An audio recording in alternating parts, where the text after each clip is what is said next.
What's up guys, it's Bucky and welcome to your 11th Python tutorial. And in this tutorial I'm going to be teaching you guys how to edit sequences. Now I don't know if I told you guys this in the last tutorial, but I'm going to be teaching you guys something new. You know, it's not important what I'm going to be teaching you, just pay attention. So in this tutorial I'm going to show you guys that sequences, unlike strings, can also be concatenated. So let's say we have two sequences right here. Let me put my cursor on so it actually works. Let's have one, just put some random numbers in there, 6, 4, 5. And you have another sequence right over there with 4, 6, 5. You can concatenate sequences just like you can do whatever else I told you to concatenate, just by using the plus sign. And go ahead and once you press enter, instead of two separate sequences, you have one long sequence, or a list in this case.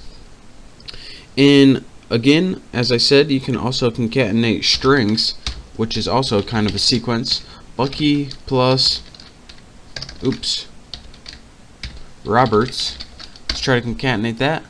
Bucky Roberts. Wham bam, thank you ma'am. So you can concatenate list of numbers and also strings of text.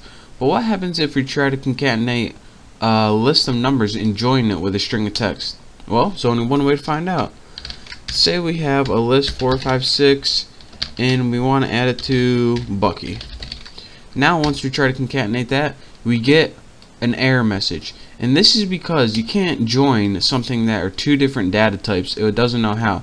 It's like, how do you join this with this? I don't know how. Here's an error message, thank you. So you can't do that. You can only concatenate them or join them if they're the same type. And this is useful when you have two smaller lists and you want to join them to one bigger list. It's also useful if you want to store in a variable, so then you don't have to do that every time. But another thing I want to tell you guys how to do is how to multiply a sequence, or, well, that's pretty much it. Now say you have sequence or a string like that. Anytime you multiply this, and you're going to say, alright, how can you multiply this by this?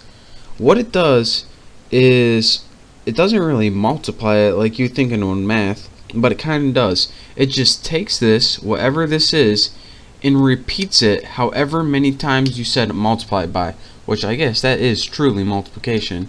So as you can see, we now have 10 Buckies. And this is different than, like, say we wanted to do this with a number. Well, before you would do something like this, 21 times 10. That's not exactly what we wanted, but that's multiplication as well. If you want to repeat 21 10 times, then you have to enclose it as an element in the list. And once you times this by 10, 21, 21, there. So these are two different ways. If you tried this and got this result, or you tried this and got this result, then that is what you were doing wrong. So there's a difference between how to multiply numbers and how to multiply items in a list. One gives you an answer and another gives you an answer, just in two different ways. So take note of that. And the last thing I want to talk to you guys about in this tutorial is something called membership. Now there's one little, I don't know if it's a function, but there's something in Python called in, and what in does is check if your specific value you're asking it is in a sequence, therefore the name in. So let's go ahead and make let's have variable name and set it to a string Bucky. Bucky right there. Actually, I'm getting sick of Bucky. Just roast beef. There we go. Now the value name, or the variable, has the value roast beef. So now what are we going to do with roast beef? We can check if certain characters are in roast beef by using C. All we have to do is this.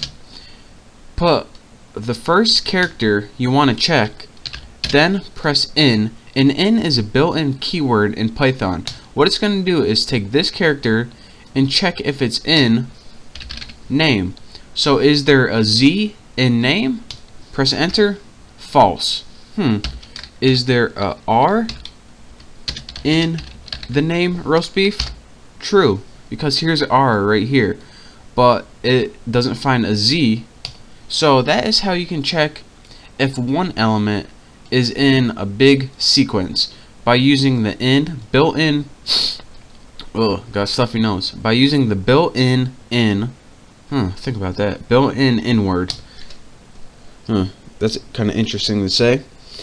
So another thing that you can do is apply this. Say you have an entire list of, well, I guess it's an entire list of just a list.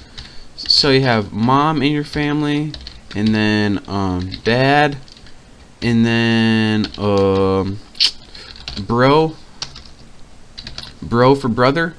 And once you press enter right there, you now have a list created that's stored in family. And just like I search for one letter in a whole word, I can also search for one element in a list. So I can say, alright, is sis in family? Enter. No, sorry, sis is not in family. I guess she wasn't cool enough. What about is mom? Come on, keyboard. Is mom in family? True, because this element is in this sequence. So that's what in does. Check if this element is in this sequence. I can't tell you guys any more simple than that. So that is your quick tutorial on how to join sequences, and also how to check if a specific element is in a sequence. So study this tutorial. I hope you guys learned something, and don't forget to check out my next tutorial and make sure to subscribe. So thanks for watching, and I'll see you then.